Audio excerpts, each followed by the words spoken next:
These are spectacular fractures, but not what we usually measure on. We like to have a very defined geometry so we can define the area precisely in order to calculate the stress.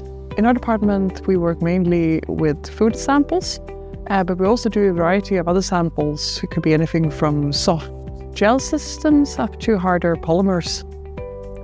We use this instrument in different projects. For example, meat substitutes. We can see the fiber structure, measure, for example, different ways to draw them apart and see if they have a direction. We can also press different foods, for example, vegetables, and press them, for example, when they are raw or when they are cooked at different times, and see when do we actually have the optimum.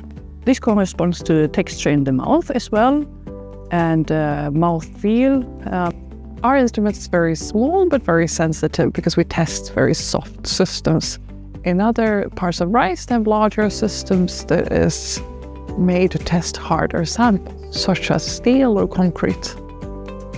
We have made measuring systems for special purposes, such as pull-out rigs, confined compression, where you can get both permeability and fracture properties at the same time. We also have hyperbolic contraction flow, where you push a fluid through a hyperbolic contraction, thus being able to calculate the extensional viscosity. By measuring the extensional viscosity of a dough, you can predict the bread volume of the final bread. Fracture testing is quite a versatile method.